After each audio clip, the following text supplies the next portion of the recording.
hopefully now finally people will stop confusing me with Simon Savage, because What? it happens all the time. Like whenever I'm out at somewhere. Once I went to a publishers, they were having a publication thing about some upcoming publications they had, and I went there and was chatting with the publicist, and she's like, oh, you have to come meet these people. So she brought me over to them, and she's like, hi everyone, this is Simon Savage, he's a book blogger. And I was like, no, sorry, I'm not Simon.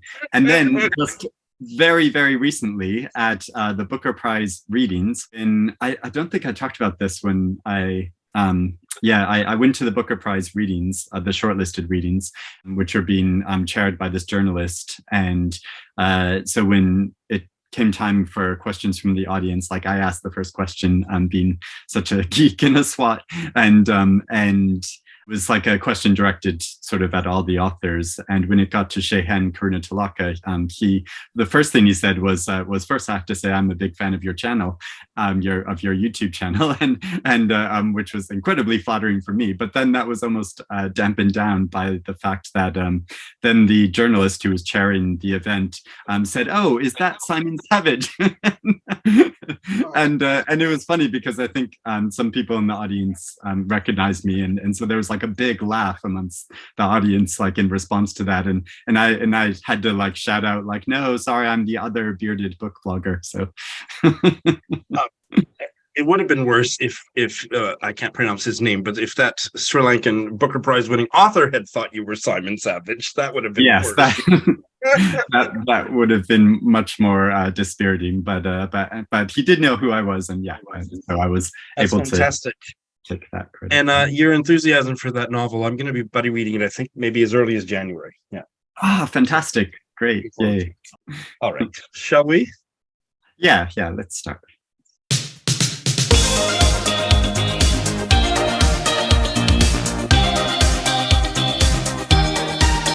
Hello, BookTube. I'm Shawn the Book Maniac. Welcome back to my channel, and I have BookTube royalty here today. This is as if I need to even tell you his name. It's Simon Savage. No, I'm kidding. It's Eric.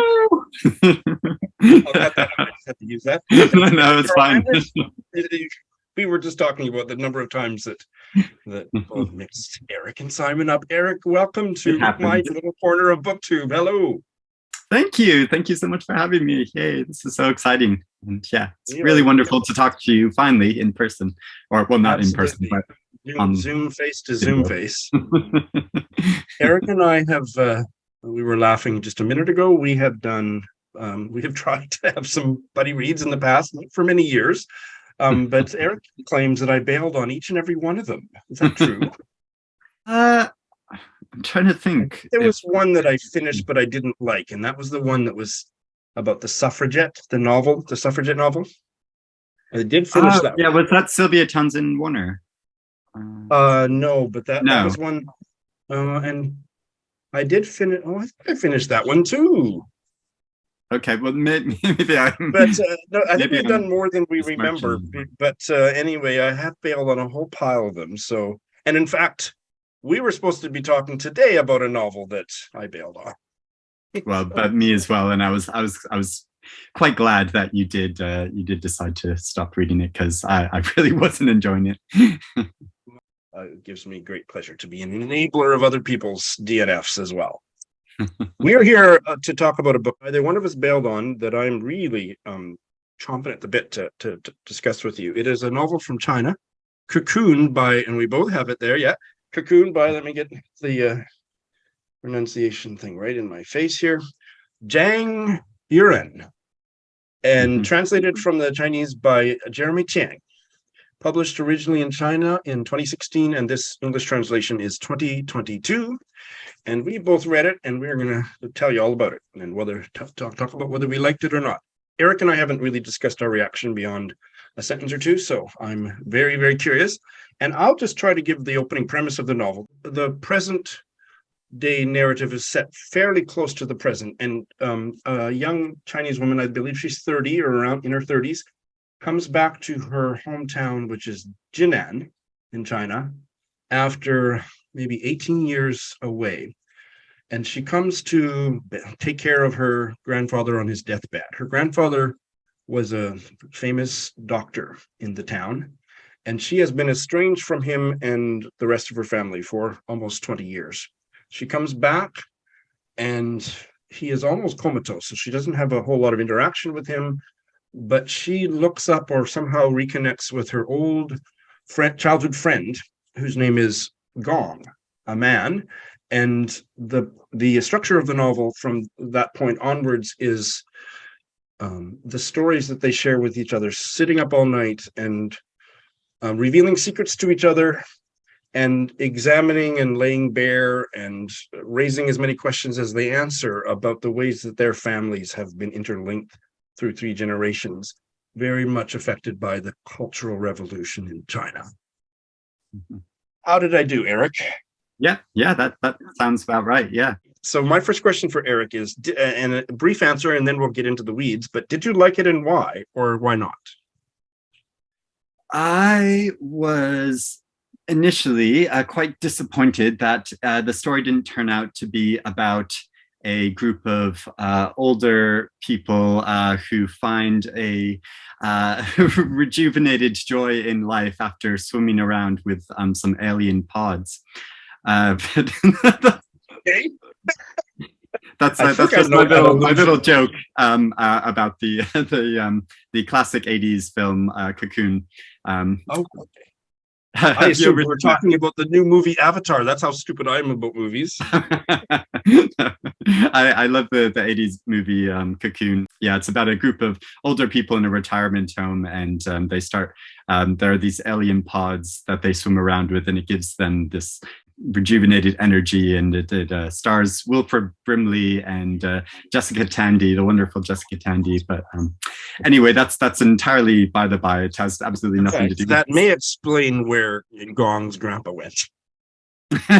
Possibly, yes. So this novel, I was really into it at first in the opening sections. I loved the almost gothic quality of her entering in the winter time into this like grand old house, and with her grandfather that was seriously ill, and yeah, just the moodiness of this atmosphere. At first, I really liked this, and it felt like there was this real that the entire house had like devolved in from this like former glory into this very dilapidated state. And she describes in the beginning how I think like the servants and stuff had kind of like overrun the house, and were just sort of like partying and like enjoying themselves while the grandfather was like stuck in his room. And yeah, I really enjoyed all of the atmosphere at first, and then reconnecting with this friend and the whole mystery about their lives and their paths. There were some sections of it which slightly dragged for me, I think mainly because there were probably a number of references and things which I didn't understand or get, because I'm not like, I know a bit about Chinese history and the Cultural Revolution, but not in too much detail. And so I think there were probably a number of references I didn't quite get or wasn't understanding. And so it was difficult for me to put the pieces together, or at least understand what I wasn't supposed to understand alongside what she, the granddaughter, and her friend, the grandson, didn't understand about their family history because they hadn't been told or was never made clear to them. And so there was some bits which I just was quite unclear about, but then there were many vivid scenes in it, and I thought both of their points of view were quite intriguing in how they were playing off from each other.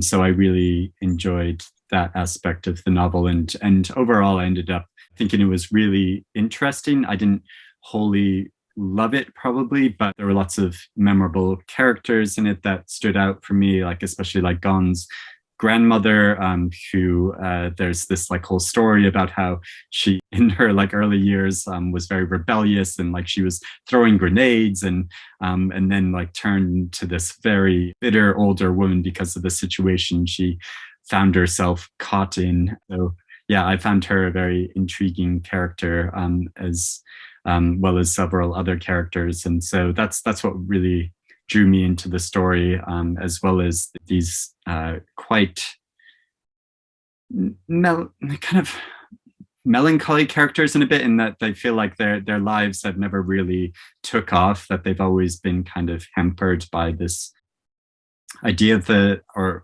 kind of stuck in this past that they don't really understand because it belonged to their parents and their grandparents and they weren't really a part of it, and it's left them struggling slightly in a way. And I found that very intriguing. But yeah, what did you make of it overall? How did you feel about the book? Overall, I liked it. I'm not quite sure yet. I think its conversation could be quite enlightening and or transformative in terms of me coming to decide, did I love it or did I just really like it? But I certainly really liked it. I found it very engaging.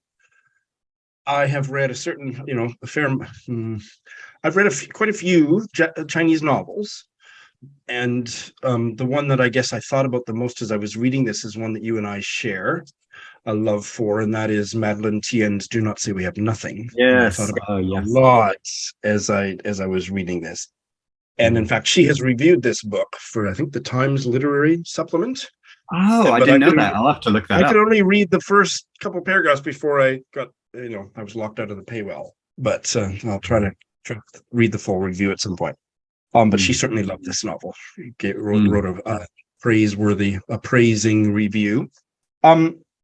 I thought that this was a really layered, somewhat very complex, at times somewhat confusing portrayal of intergenerational trauma. Hmm.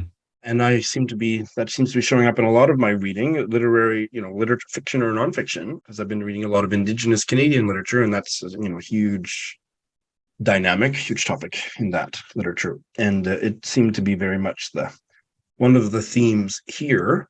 And I thought the writing was great. I remember saying to you in one of my first emails, because you and I, like I say, Eric and I did not really compare reactions. We're sharing our reactions here for the first time. But I said to you that I thought the writing was really good, and it didn't read like a translation the way a lot of Chinese novels do. Mm. I would say that I changed my mind about that a little bit in the middle, that maybe the writing, I still like the writing, but in its complexity, it started to feel like a work of translated fiction. And I don't mean to use that in a pejorative way. It was a very intricately plotted story, and it left a lot of questions unanswered, which is something that I like in my fiction. The characters were so deeply unhappy. Melancholy is the word that you used, and definitely, and many of them were very vivid, and also her choice of where the action was located. One of the main places where a lot of the things in this story happened, we're going to talk about later, behind I was going to say the paywall, not the paywall, behind the spoiler wall. But one we might get into a little bit before that. So, which is a good place for me to say belatedly that we aren't going to get into any spoilers until later in the chat, and you will be amply forewarned of that, including a timestamp in the show notes. So yeah, I'm really glad I read it. Exciting new writer. I didn't realize that Zhang Yueran was even female until I, started to get into the novel. And there aren't very many female novelists currently writing in China that I'm aware of. So yeah, I'm glad I read it, and I quite enjoyed it. Good. One of the things that I was really curious about was these two different locations. We're going to talk about one behind the spoiler wall, but the other one was the hospital room. So Yeah. Gong's grandfather was, during the Cultural Revolution, he was tortured and attacked. And one of the mysteries of the novel, and we're certainly not going to give it away, although we may give it away behind the spoiler wall, is who did it and what was that all about? But it was to do with all the political upheaval of the Cultural Revolution, and he was very much a victim of that. And it rendered the torture rendered him in a vegetative state for decades. And so a lot of the action, including a lot of the relationship building between Jaji, the female character, and Gong, the male character in the present day, is they hang out in his hospital room, but a lot of other things happen in that hospital room. And I thought that was quite fascinating.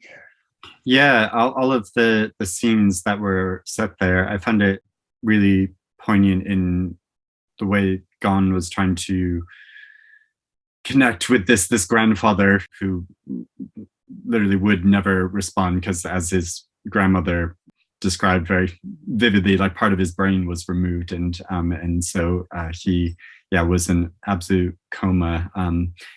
But I found that like very tender, this longing for a connection with him and continuously striving to connect with him in a way that was absolutely impossible. And I thought it was interesting the way it kind of pairs the experiences of these two characters and friends, that both their grandfathers basically wound up in the same state of one being seriously ill. And he was quite a difficult personality, so never communicated much with his granddaughter anyway. But definitely later in his life when he was very ill, even though they are kind of like at opposing ends, and there was these like political factions that they're basically sort of leveled out and on the same level, and that their grandchildren are equally sort of mystified about like what happened in their family's past and the kind of the schism between those generations.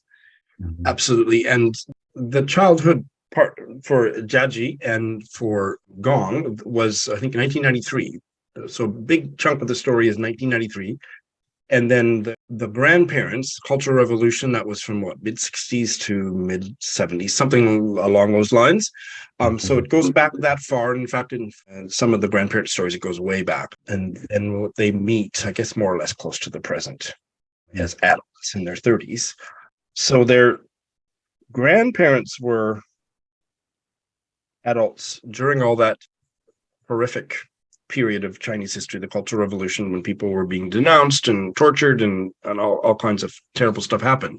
And then their parents, as a result of that, the novel seems to say, just their lives were just kind of obliterated. Like they just couldn't really, their lives were just a big mess because of what happened to their parents or what their parents did or whatever. And then that ended up affecting the Jiaji and the third generation, Jiaji and Gong. So or there were like fallings out or like rebellions between the parents and the grandparents, which led to these like divisions and the families not really being able to come together.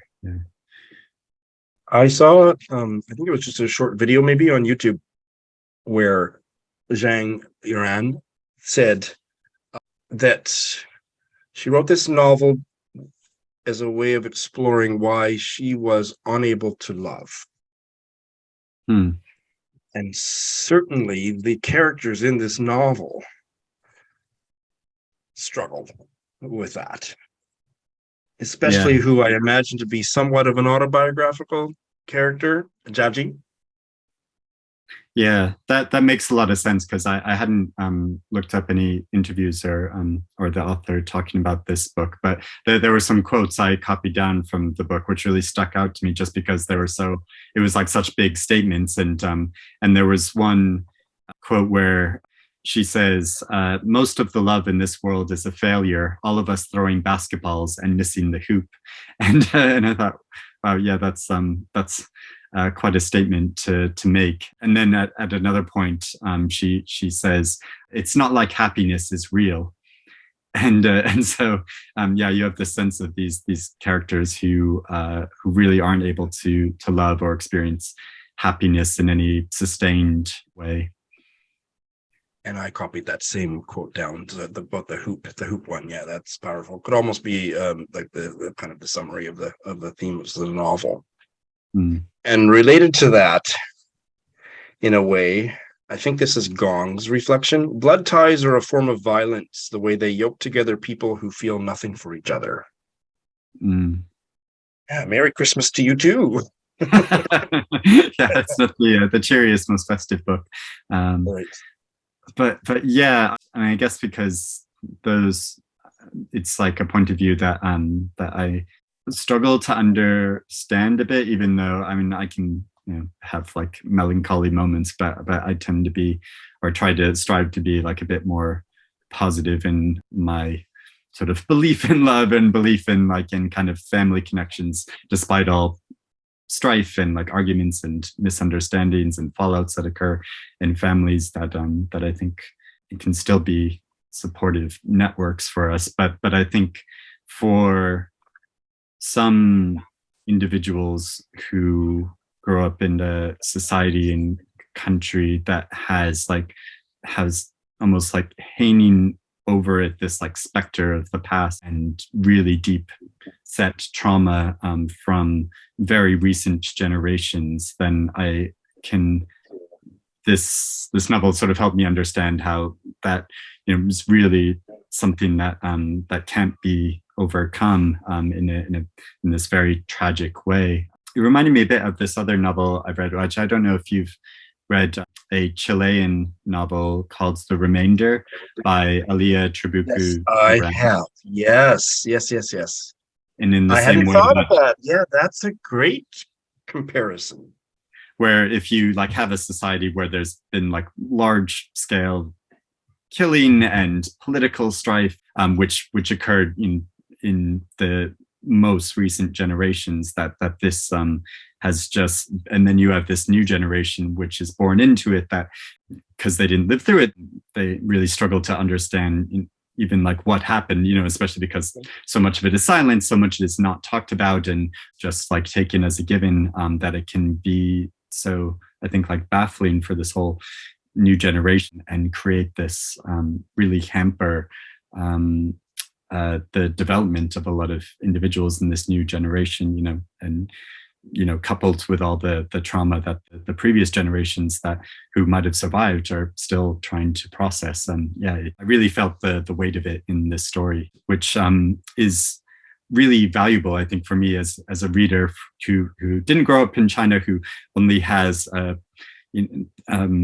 quite a like surface understanding of the historical details around it, and obviously reading into the history of it, it's really difficult to feel and understand how those what that experience would really be like growing up in this country. And so yeah, I found that very helpful, as something that I think is valuable to read alongside, historical accounts, and to understand the past of it. Now, talking about how bleak much of this story was, I found the ending, which we don't need to characterize really, but on this side of the spoiler wall, but I found the ending really beautiful and optimistic. Mm. Yeah. There's a sense of possibility that once they had shared all this shit, all this stuff with each other, that it was a really open-ended ending that just, to me, throbbed might be too strong of a word, but it just kind of pulsed with possibility. Yeah, the story might not be over, and it could actually move in a positive direction now that they'd got all this stuff out.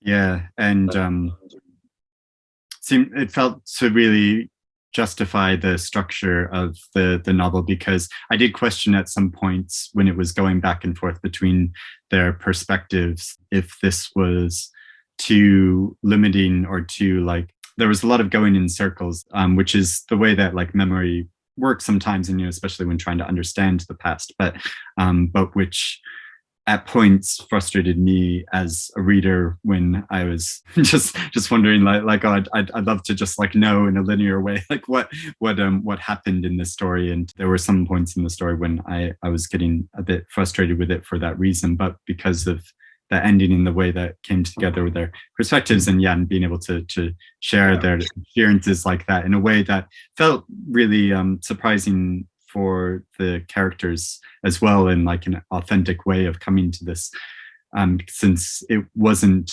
necessarily something that they had like planned to do. It was more a coincidence that she thought she would go see him since she was there, and like at first I don't think he even recognizes her, and so it takes almost a moment to have this recognition, and then understand how vital this period of their early lives were, both as like individuals, but then having this perspective on it now that they obviously didn't have then when they were living through it, and all the things that they didn't understand, and but now looking back on it and being able to have this exchange, that they could come to this new understanding, and like you say, like hopefully being able to move on with their lives in a way that they haven't been up until this point.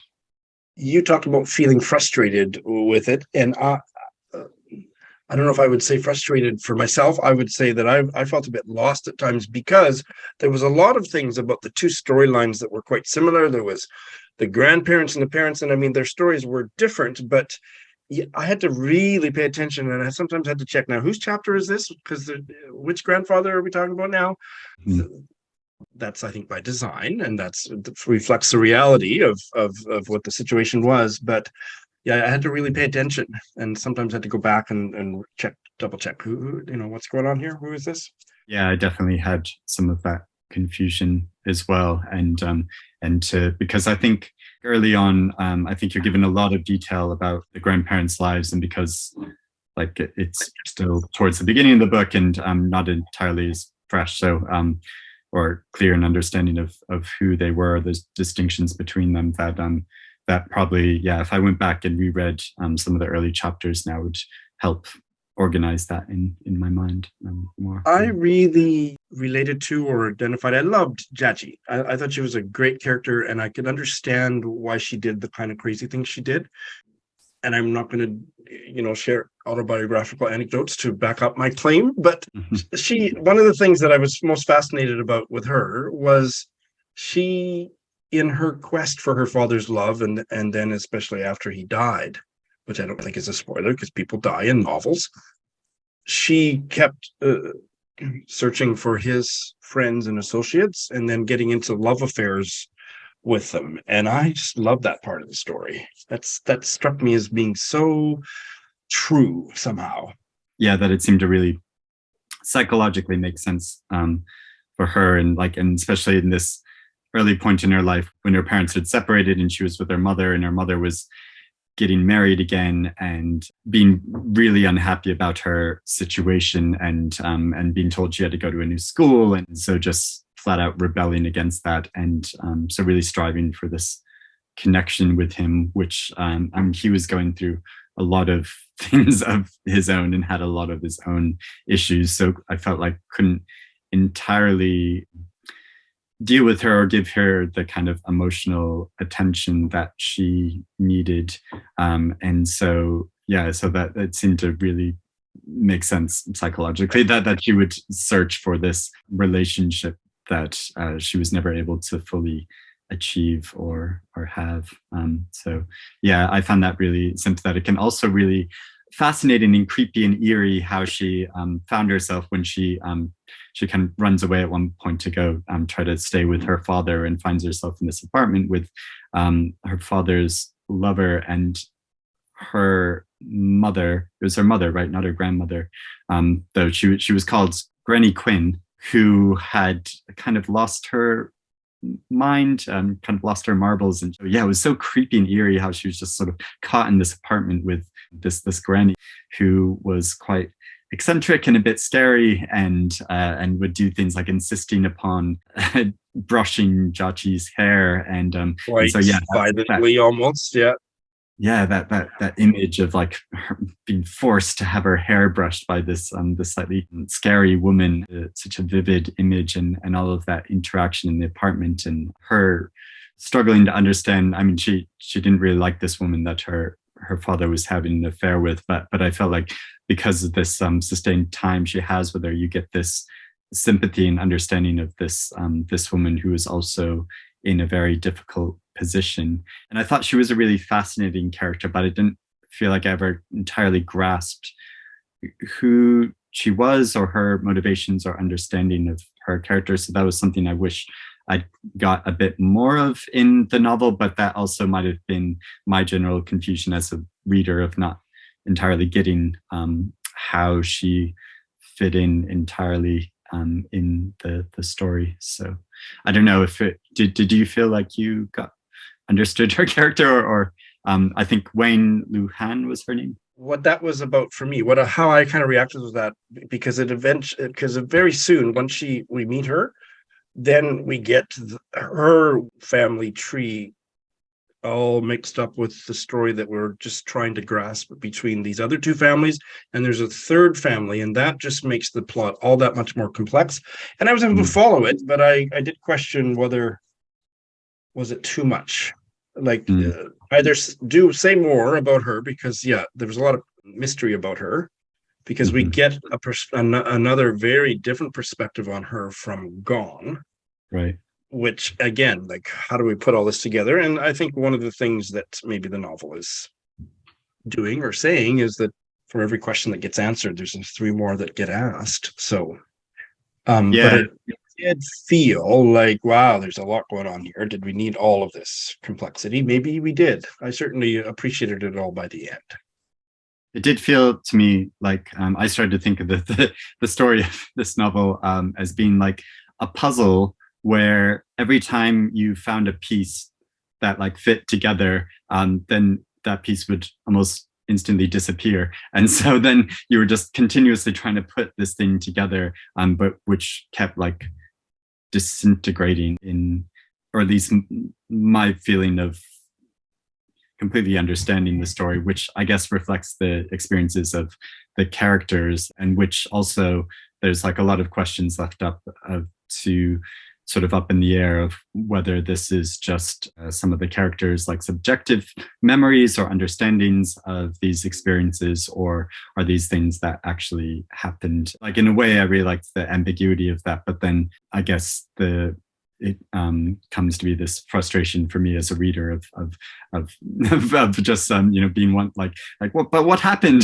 like and wanting clear answers. But then of course I think that's partly the point, that there's All right. So, what do we want to talk about spoilers? I'm been holding back, so I'd like to start.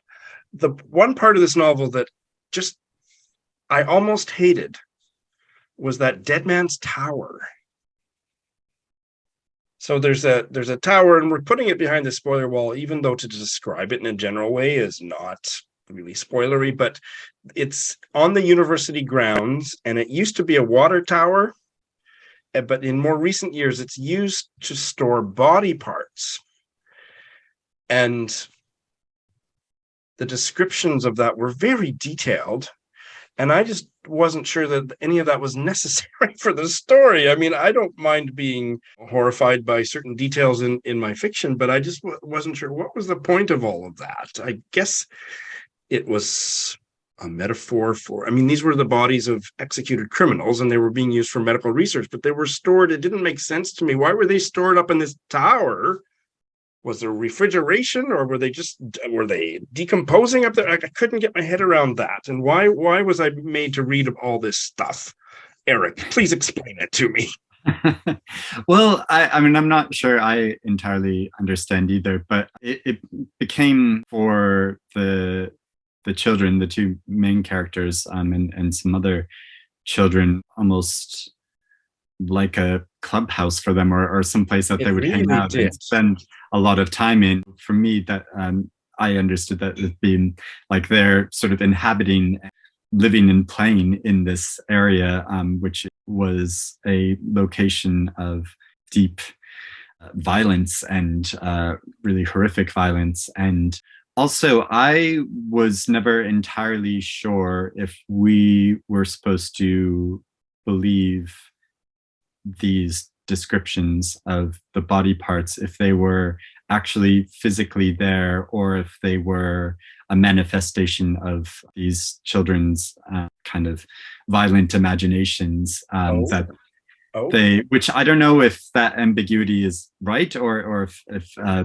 that was even supposed to be ambiguous. But there were just some scenes where they would sort of be looking at these body parts and describing them. And when Jachi's cousin comes up to the tower at one point, I think she's like calling for her cousin Jachi to come down, and Jachi is like shouting back at her like, oh, you have to come up and see this body part that's here. And the cousin is like no, I don't believe you. And so I was kind of wondering if like maybe the children had just like heard that this was like a facility where some of these body parts were stored, or if there were actually still some remains of people that had died there or the truth about this was. And so I took it more as something of their because children can be quite gross in their imaginings and descriptions of faces. Something like if they're given like a seed of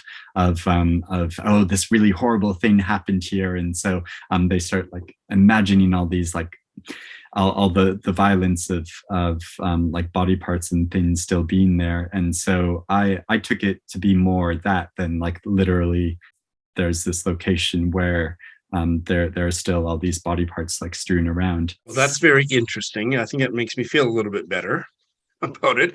But the part of it that I did get, that I did understand, was that part of what Jiaji experiences up there is it triggers her kind of ruminating on death and the soul, which is also a big part of what is her experience of being in the hospital room with Gong's grandfather. And I think there's even doesn't somebody say that they think that the part of his brain that was removed is in a jar up there, or she starts to kind of fantasize about that. The body parts still, the soul might still be in them. And that part was interesting, but I just wasn't sure it needed to be quite so grotesque. Well, I mean, there's another scene, getting into slight spoiler thing, which was very grotesque, of when she either imagines or actually sees in a toilet the fetus of her sibling that was that died, and which is described very vividly as well, and which is quite stomach turning. It is, but then almost certainly comes to seem like something that I think it's her cousin again that questions it and question her like you surely you couldn't have actually seen that, surely that wouldn't have just been left in there for you to discover. And so she questions that memory as well. So I think it's more a case that Jiaji just had very vivid imagination, and because of all these pieces of the past or things that occurred in her family, which she's like grasping to understand, and she's like reimagining in this very vivid way, like kind of in the same way that Gon also has a very vivid imagination, and that he, in a scene I found very poignant, where he comes up with this device to communicate with his grandfather that's in a coma, and so brings this device to his grandfather in the hospital room, and is trying to like connect it up with him, and thinks that he'll be able to hear his grandfather's thoughts, and in a way that we as a reader understand is completely ludicrous and unscientific and is not going to happen, but which I found very endearing, in that you would just believe an adolescent like this would imagine he could just create this device to communicate with his grandfather in this way. And so yeah, I found that very sweet, but then yeah, on the other side, Jiaji has this quite like grotesque imagination in a lot of ways. So, well, you have introduced a thread of a way of thinking about this novel that hadn't occurred to me, is that some of it might have been imaginary. So that's very interesting. I'll have to rethink the whole novel now. And maybe the last thing that I will say is that her political perspective is very subtle, and I guess you'd have to be to get it published. But she doesn't really focus, like, if you don't know anything about the Cultural Revolution, I think you'd be lost in this novel, because she doesn't really explain very much about it. But with just a little bit of knowledge, like a Wikipedia article or two, you can understand when she obliquely refers to these, what was it, struggle sessions and all those kinds of things. Mm-hmm. But it is a book that does not wear its politics on its sleeve, and I appreciated that about it too. So, yeah, and I can imagine for a big generation in China that would be able to like connect with a lot of the ideas and messages in this story. So yeah, I enjoyed the book overall. I thought it was really interesting experience. That's great. Me too. And Eric, this was so fun. I would love to do this again sometime. Yeah, we have to find another book that you will complete and finish, and we can discuss in its entirety. I set myself up for that. I'll take it. Eric, thanks. Thank you so much. Oh, thank you. This has been wonderful. Thank you.